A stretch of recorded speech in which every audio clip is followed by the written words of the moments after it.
Welcome back to 48 Minutes or Less, NBA podcast where you get all things NBA in 48 minutes or less. Like always, I'm George, and joining me today, like always, is Sawyer and Lewis. We also have a special guest in my kitty Ridge. She wants us to hurry up because she wants cuddles and is really annoyed with me. But last time we promised to do our resolutions and we totally forgot about it. So why don't we start this pod by saying our resolutions for the new year. If you guys want, I can go ahead first. Yeah, go ahead. Take it away. So I'm really, really good at doing my resolutions. Last year, my resolution was to quit social media, and I did it. Yeah, I would say generally I had a successful year not using social media. And my resolution for this year is to not date, so to stay single. I'm tired of having girlfriends that end up hating me, so I'm just going to try to stay single and lonely for the whole year. There. There. Fuck you, man. What I'm thankful for It's not what you're thankful for. It's your resolution. No, all right. No, so my resolution really last year wasn't that great for me personally, so I'm just hoping for a better year this year. That's about it. Oh, and I want it to. It's been about a year since I've had soda almost, so I want to keep that going. Have it for another year, no soda. That's good. And what's that bullshit? Like, if you want a better year, sir, all you need is a better state of mind. Think positive. And have your moons align or something. You're a Virgo rising. I saw you're a Virgo. I don't fucking know, dude. Am I? Are you a Virgo? No, we're Libras. Yeah, but there's more stuff to it, Louis. You just don't understand. You don't date people like I do. There's also a crescent moon rising in the east. Maybe you should follow through with that resolution of not dating anybody. Don't worry, George. There's more guys out there.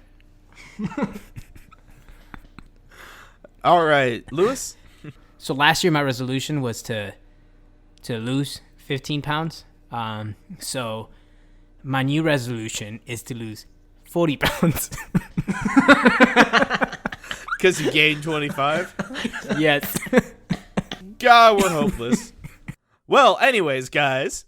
So today we're gonna do NBA All-Decade teams, and wait, are we moving on? Yeah, you can move on. Yeah, we're moving. Oh, yeah. All right. So yeah, we're doing NBA All-Decade teams this time around, and we all kind of had our own definition of what it meant to be on an All-NBA or All-Decade team. Some of us thought it was more about the best players of the decade. Some of it was longevity over the decade, stuff like that. So our list kind of changed somewhat, but most of the people we have are pretty much the same, I would think. Definitely a few omissions that a lot of people probably won't agree with, but I think we can explain the reasons why pretty well. Who wants to start? Yeah, and real quick, what we decided to do was, so we have 2 guards and 2 forwards per team. And then for the last position, instead of just doing it center, what we did was kind of a forward-center hybrid. So guys like Duncan or Anthony Davis that play some of their time at center, but might play most of their time at power forward. So we kind of didn't want to be picky about what to choose. So we just did forward/center for that last All-NBA position. So do you guys just want to go through our first team guards first? I would just go through our whole first team. Okay. Each. Yeah, I can do that. So I'll go first. So my first team guards were Steph Curry and Chris Paul. Then my 2 forwards were LeBron James and Kevin Durant. And then for my forward/center, I went Anthony Davis. Yeah, so that's my team. If you want to go ahead with yours, Sawyer. Yeah, so I also had Steph Curry as well, but I didn't have Chris Paul. I actually had James Harden as my other guard, and then LeBron James and Kevin Durant, just like you. But I put Tim Duncan as my forward/center, as opposed to Anthony Davis, like you did. And then for me, I sort of had the same as Sawyer, so I did Steph Curry, James Harden, and then LeBron James and Kevin Durant. And then I ended up doing, just like Lewis said, Anthony Davis as my center for first team. That one was probably I think the James Harden and then Anthony Davis were probably the trickiest ones for me. I think we can all solidly agree that Stephen Curry, LeBron James, and Kevin Durant were probably the best three players of the decade. Oh, without a doubt, I feel. Like Steph Curry doesn't have the length of Kevin Durant and LeBron James, but when you consider him to be like a borderline all-star in the beginning of the decade and then a two-time MVP winning 3 championships in the decade, I think it's an easy choice for him to be a top 3 player of this decade. Yeah, I mean, the only thing I would argue with you on, Lewis, is having Chris Paul there. I guess like the way I view it is like James Harden has been pretty dominant during this decade, for like most of the decade, and he's also won MVP. So like when you think about it that way, like that's why I put James Harden over Chris Paul. I don't know if George felt the same, but that was kind of my reasoning why I had James Harden over Chris Paul. Yeah, so when it comes to a lot of when I was choosing my team, I ended up looking a lot heavily on playoff success, and James Harden and Chris Paul, neither of them have had big playoff success, and they've both, I would say, diminished their play in the playoffs. But then James Harden's been healthier than Chris Paul, and even though Chris Paul's a much better defender than James Harden has won an MVP in the decade. He's had 2 times in the decade where he placed second in MVP voting as well. So I feel like that was kind of what took the margin for me to put in before Chris Paul. Why exactly did you put Chris Paul before James Harden, Lewis? So kind of what I decided when my first team was kind of, I took the players that I thought were in the sense of length of the decade, where we marked it from 2009 to 2019, and which players had the most, not so much peak, the highest peak, but who had the longest length of success. So that was like, for example, you had Tim Duncan on your first team. Why I chose Anthony Davis so Davis was drafted in 2012, but by 2013 he was already playing at that all-star level. So he's got like a good 7 years of playing at that level. While Tim Duncan, by the second half of the decade, he was almost ready to retire. And it was kind of the same thing with Chris Paul. So James Harden started the decade as kind of a 6-man. He won 6-man of the year and then eventually made it to Houston, where he had some really great years, but he also had like a couple of down years where his team's success wasn't that great. And like we all remember those Dwight Howard years. I just felt that Chris Paul, like in 2010, Chris Paul was the best point guard in the NBA. I just don't know if James Harden was ever the best. I guess you could argue, I guess he's the best shooting guard, but I don't know. I thought his offense and defensive contributions were better throughout the decade. And while James Harden had a higher peak, I just felt that Chris Paul's length won it out for me for putting him on the first team. I can understand that. I guess it's hard for me when like Chris Paul being as like it's been a good 3 or 4 years since Chris Paul has really been Chris Paul. And that's why like I've been a little against that. But then again, like I put Tim Duncan and he's been retired for like 3-4 years or whatever. But the thing with Tim Duncan was just like I almost gave it to him because of who he was. And they did win a championship with him, and they still made the playoffs every year with him. And it wasn't like he was playing less minutes, but he wasn't a slouch. You know what I mean? And I that's why I gave him that like first team. Yeah, I thought my reasoning was, I guess for the first team, I wanted to kind of give guys that played most of the decade those awards, who played at a high level. And then for my second team, I thought about like which guys achieved the highest peaks during that time. That's how I kind of want to differentiate. And then like with Steph Curry, LeBron, and like Kevin Durant, they did both, so I thought those were obvious choices. But then when it came down to like choosing between Anthony Davis, Tim Duncan, and stuff like that, it's like, oh, which player kind of had the longest stretch? I mean, Tim Duncan did win a ring this decade, and Anthony Davis has been to the playoffs only twice. But a lot of that, like, you can't fault Anthony Davis for the team he was drafted into. For George, it feels like you kind of flip-flopped in the sense of like putting Anthony Davis, but then also having James Harden. So Anthony Davis sort of has had a longer peak than Tim Duncan. Well, in the sense of this decade, he's played longer. And then even though Tim Duncan did win a ring, I feel like he wasn't a Tim Duncan that was the same as when they won earlier in the last decade. So it wasn't necessarily just him by himself. And Anthony Davis, it's not necessarily his fault that he hasn't had playoff success because he just hasn't had a good team built around him. So I looked at which has been. So Anthony Davis, I think peak's been higher than Tim Duncan's, and he's also played longer. So I just felt like he deserved the first team. And then actually for back to the James Harden and Chris Paul, James Harden has actually played almost 100 more games than Chris Paul has played this decade. Well, that's something we could talk about a little bit later about a certain two players that I know we can argue about. Well, okay, you guys are starting. I'm about to switch James Harden to my first team.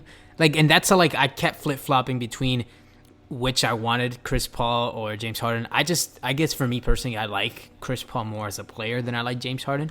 Currently, James Harden has played 799 games. Obviously, this includes this season, which wouldn't necessarily count as for the decade. And Chris Paul has played 986, so about 200 more games than him. But that's with getting drafted 4 years before him, 5 years, and that's not playoff games either. If you also think about this too, when you consider playoff success, Houston's been to the Western Conference Finals 2 times or once, twice, right? Twice, yeah. They've been to the Western Conference Finals twice, and in the way I view it too is who was the number one, who was the star on that team? It was James Harden. It wasn't Chris Paul. So when Chris Paul and back when Chris Paul was in with the Clippers, he had Blake Griffin and DeAndre Jordan. So it wasn't like he was doing it necessarily alone. While James Harden has done a lot more by himself, I would say. I mean, he is almost a one-man show. But in terms of what's around him, I'm pretty sure that you could argue too that if James Harden was on those Clippers teams, they probably could have gone to a conference finals at least once. Yeah, it's actually pretty funny. We're arguing with James Harden or Chris Paul when I'm pretty sure there's just like a thin line separating them both. I would say from first and second team. It isn't like Chris Paul's on he's the first guard on my second team, so it's not like I'm omitting him. It's fine if you see him as first guard. I just felt like for the decade, even though Chris Paul's a better defender, I think James Harden has done more in the decade. I don't know if that makes sense. So yeah, I mean, there's a fine line, like you said. Chris Paul, is the first guard on my second team. So, I mean, on my second team, I have Chris Paul and Russell Westbrook. And then for forwards and stuff, I got Dirk Nowitzki, Kawhi Leonard, and then forward/center, I have Anthony Davis. I mean, so, I get what you mean. That there is that fine line. You could easily flip-flop them. But, I mean, what did you have for your second team, George? So, I had Chris Paul as well. And then I had Russell Westbrook, Kawhi Leonard, Dirk, and then Tim Duncan as my center forward. So just that difference where you had Anthony Davis and I had Tim in second team. I thought this one was relatively easy, especially the guard. Russell Westbrook had to be. There was no real other guard that came close to him for that second team spot, I would say, just in the longevity of how many years he played, as well as his accolades, winning an MVP and getting 3 seasons where he averaged a triple-double and getting a 40-game season triple-double.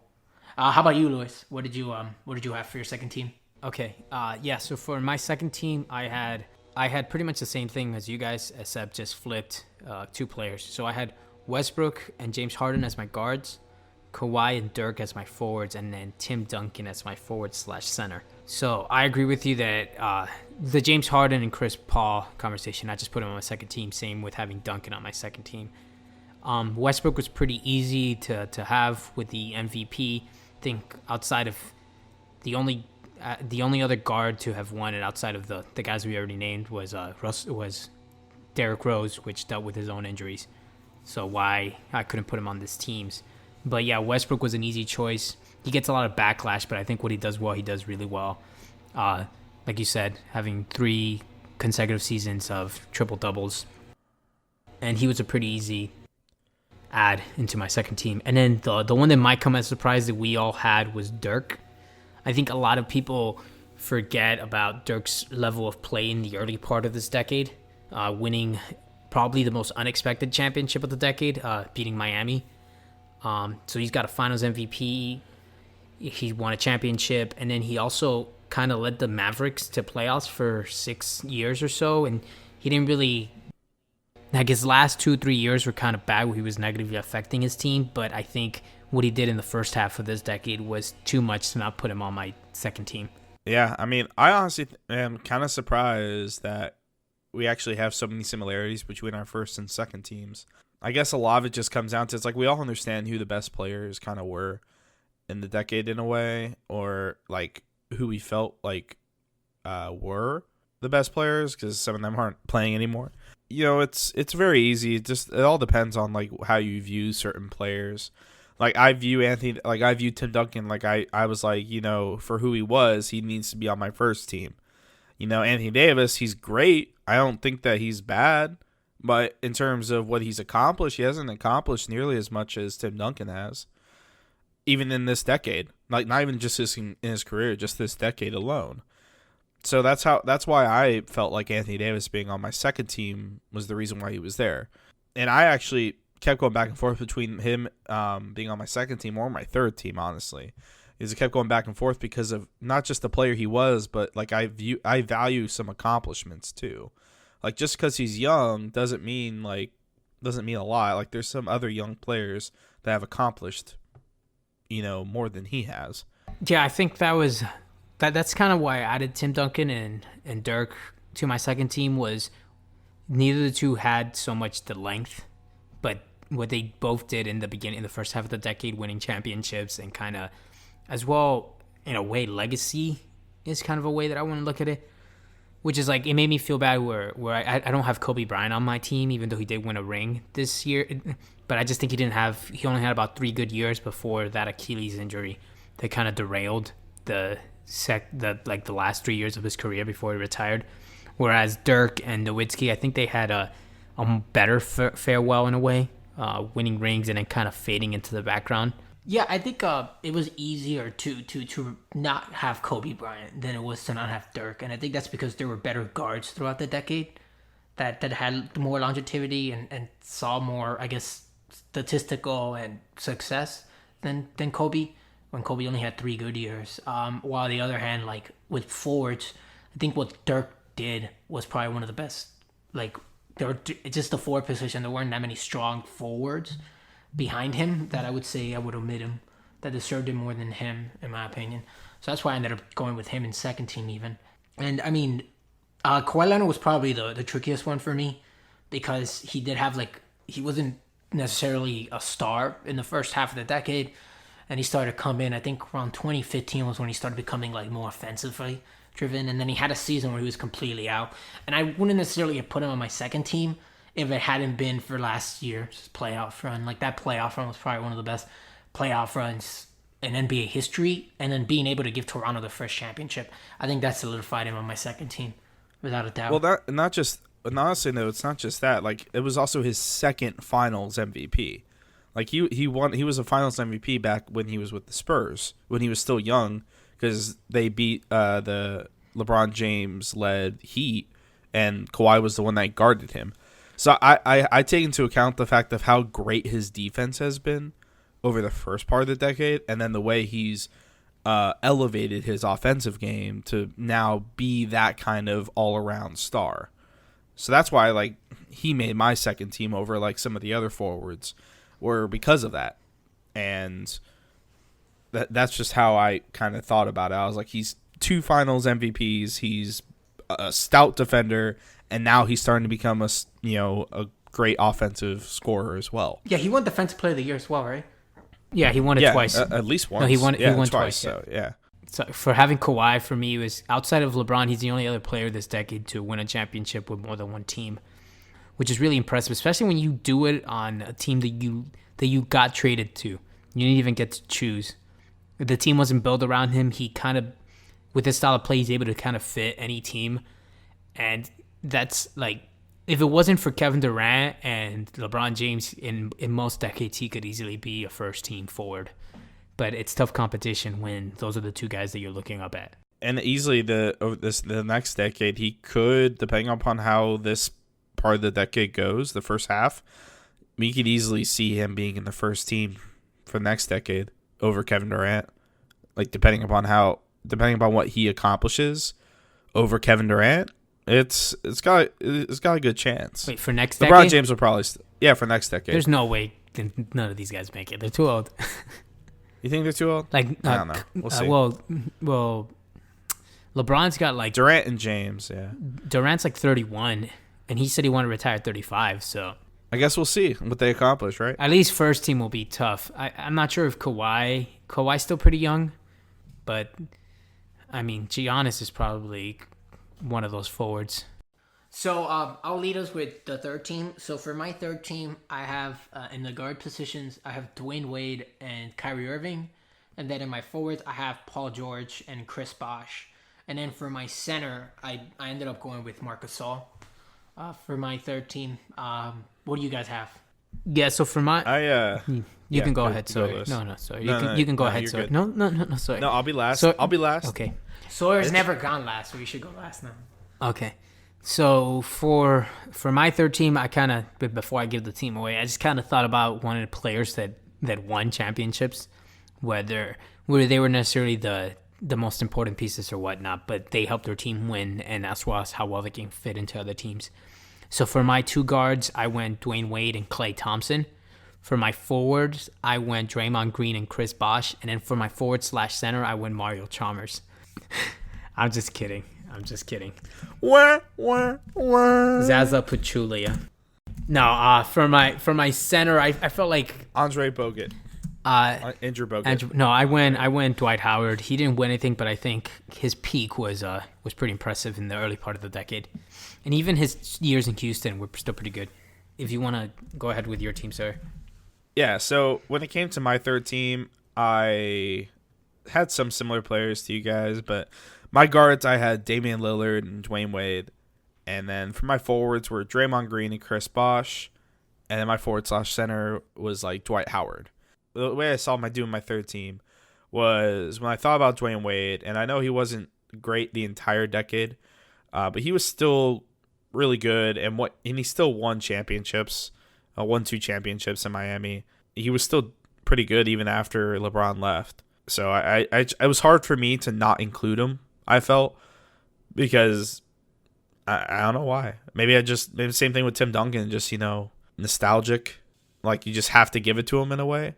I don't know. The argument around, I guess, against Dwayne Wade would be in that his last good year was the 2013-14 season, and even then, he was not very good during the playoffs. Part of the reason why the Heat lost the way they did to the Spurs. That would probably be the argument against having Dwayne Wade. But I think that winning 2 championships, and then also, I give him props for his ability to play with LeBron and kind of give the reins to LeBron. And it's part of the same reason why Chris Bosh is also on my third team. So you had him on your third. Did we all have him on our third team as well? Yeah. Yeah, we all did. I was honestly kind of going back and forth with it because I thought about honestly putting Giannis over Chris Bosh a little bit. I was kind of going back and forth about that, to be honest. Yeah, I think I'm not sure. I guess you had your own reasons to go with Chris Bosh. Mine was just kind of, he won 2 rings. I think he had like about 7 years or so before he had to retire from the blood clot. He kind of pioneered that whole idea of small ball center by playing the center position a majority of the time for the Heat. His ability to defend, his ability to shoot the 3. What he did for Miami as kind of being that, he kind of paved the way for that third guy, which in a way kind of eventually became Klay Thompson with the Golden State years. So I thought that he needed to, because he was to be included in this list, because he was an integral part of the beginning of the decade with the Heatles. I mean, in the decade, he had the first year with Toronto where he was a star. And then every year in Miami, he was like the star version of a role player. He didn't complain. He did exactly what he needed to do to win and contribute to winning basketball. And even after LeBron James, he was still effective. And he ramped up his game, and he paid, like you said, he sort of was part of the key change in the new big man role. And honestly, if you look at Chris Bosh, like if he was playing now and he was in his prime now, he'd be really, really good in today's NBA. His ability to stretch the floor, his ability to switch on defense, and then the small ball lineups as well. like he'd be very beneficial to the NBA now. Yeah, for me with Chris Bosh, it was. Yeah, I feel like you can make the argument that Chris Bosh was good in the beginning part of the decade and when he met for the league, but then when you look at Giannis, what he's done over the last like 3 or 4 years, his rise to stardom and where he's at now, and you're just you could kind of go. I felt you could go either way with them. Like in terms of numbers, though, I would say that Giannis has probably the better numbers when you look at it. Wait, so are you sure? Are you sure you don't want to put Giannis on your list? Well, I put Chris Bosh because I'm sticking with Chris Bosh because it mainly comes down to what he did for the way he pioneered what he did for the NBA, like you guys were talking about with the small ball lineup. But I could see going either way with it. So what, you know what I mean? What year did Giannis win Most Improved? 2016-17, I believe, because then he had 2016-17 was the year that I think Giannis became a star. At that point, he was averaging like 21 points per game or so. Yeah, so in 2017, so 2016-27. So then he had the 2016-2017 year where he was a star, and then the year after that, so the 2017-2018 season, he played at I would say, top 10 player in the NBA caliber, and then last year was when he solidified as himself as a top 5 player in the NBA. So he has 3 years, and this year, so this season right now doesn't count for the decade because the decade would have ended last season. So this is Giannis not being able to stretch the floor or shoot threes. If there was 1 more 2 more years in the decade, like if this decade was like the 2011-2012 season is when it started, then Giannis would without a doubt be in this. Yeah, but that's not the way it works. Yeah, I mean, arguably speaking, I would say Giannis, besides like Curry, LeBron, and Durant, has had the highest peak in the decade as like ability to play basketball, but it just hasn't been long enough. He just wasn't playing in the decade long enough. He's had 3 all-star, superstar level seasons.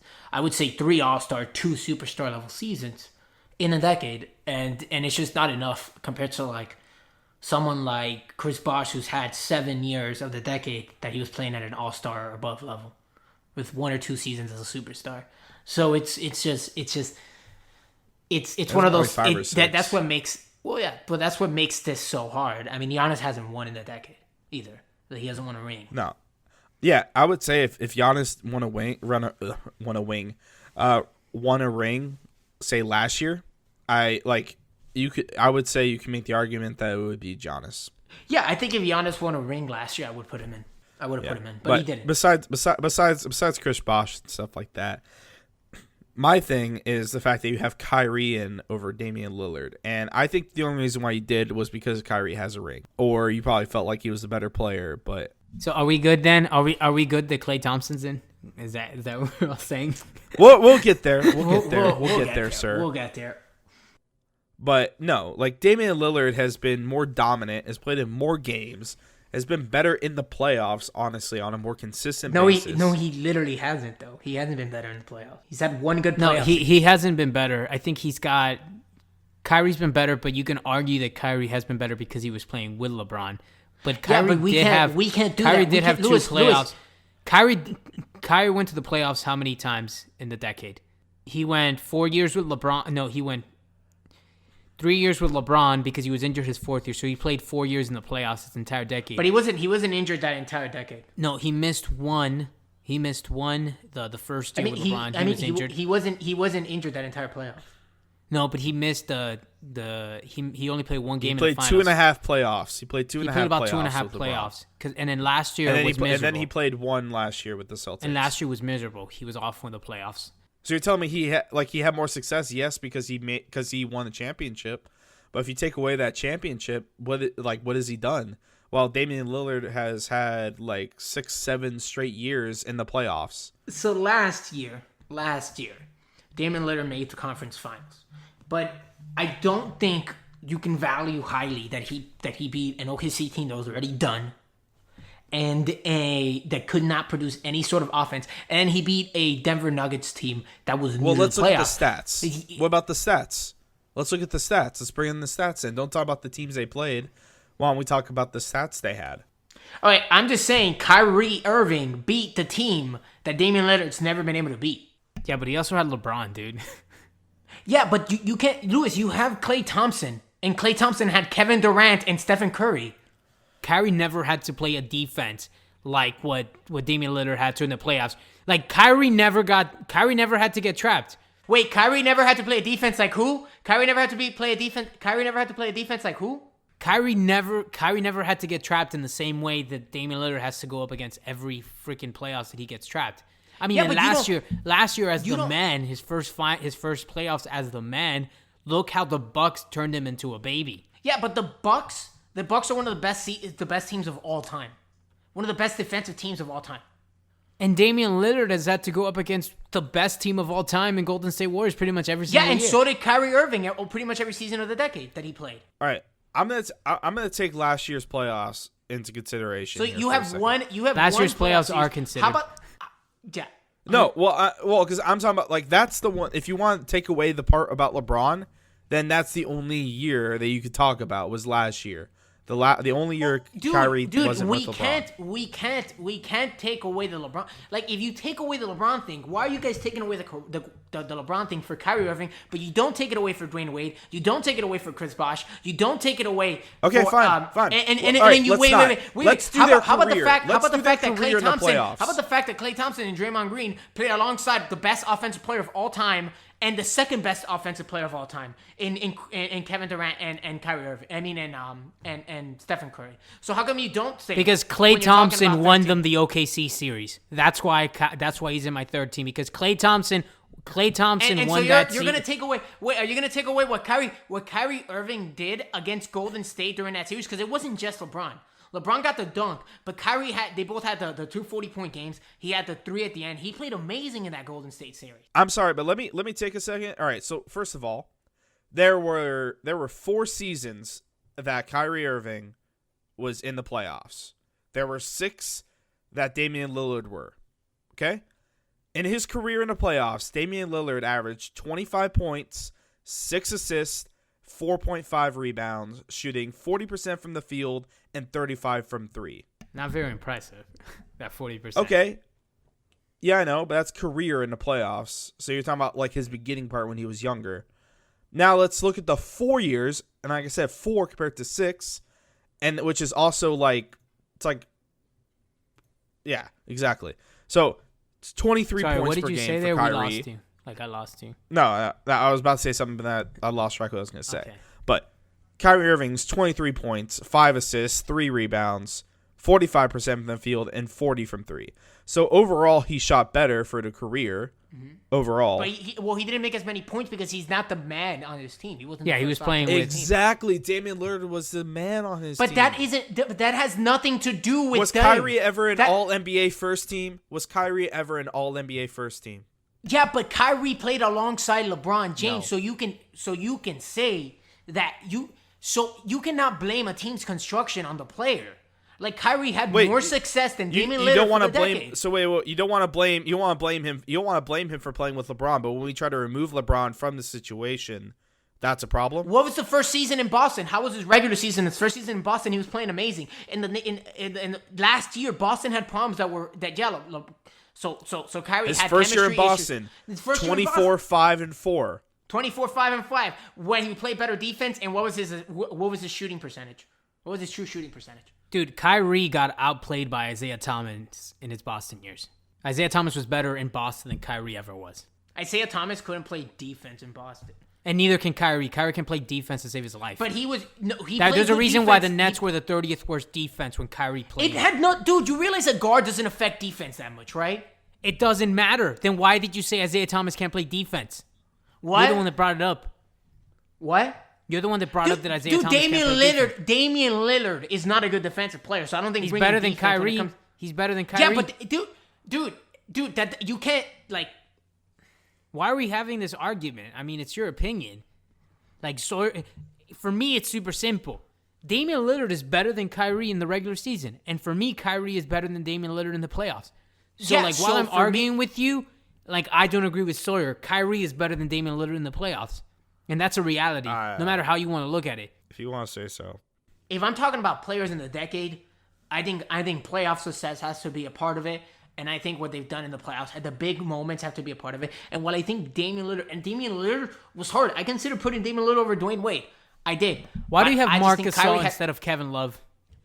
instead of Kevin Love? Yeah, I'm just wondering why you have Marc Gasol instead of Kevin Whoa, Love. whoa. Kevin Love has better numbers, and he's won. I guess they both won The same one number of ring. championships. Wait, They both Lewis, have the same number of you're saying championships. you say Kevin Love has better numbers? Then Damian Lillard has better numbers than Kyrie, according to Sawyer. Yes, he does. And he's also more durable, and he's more consistent during his playing career Than Kyrie is. than And Kyrie. he's played more games than Kyrie, even though he got drafted a year later. I know the reason why you have Klay Thompson is because of his championships. I have Klay Thompson Yeah, because Klay Thompson. because of his- I have Klay Thompson his played championships, alongside the his two best defensive offensive players ability. of all time. Hey, don't fucking scream at me, man. I have Klay Thompson because Klay Thompson has two of the fucking biggest games of the goddamn decade. 60 points in 3 quarters with 11 dribbles and 37 points in the quarter, which is the highest of any quarter. I have Klay Thompson because Klay Thompson helped Golden State win 3 championships. How many years did Klay Thompson play as a star? You can, as a star, well, about maybe 5 or 6, because even before the Golden State started, even before Golden State peaked in that like 14-15 season, he was already like a decent starter before then. So he has more championships.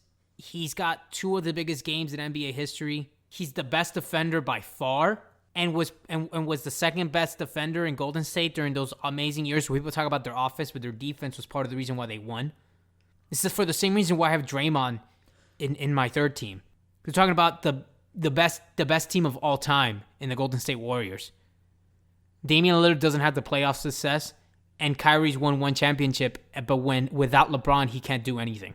So that's why I have Klay Thompson. I also have Klay Thompson because I guess the way we view it is just depending upon about how we view what it means to be on the All-Decade team. That's what it comes down to. We all have different understanding of what that would mean, and that's fine.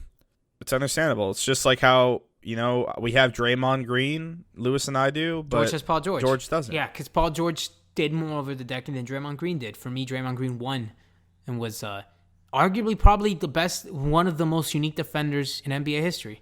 And he also helped pioneer a change in the game too. The thing is, Paul George hasn't had the playoff success, but most of that decade, Paul George had to go against LeBron James. Yeah, and so did Draymond, and Draymond went, and Draymond won against him. But Draymond was the reason the Golden State Warriors lost the 2016 championship by kicking LeBron James in the balls and getting suspended.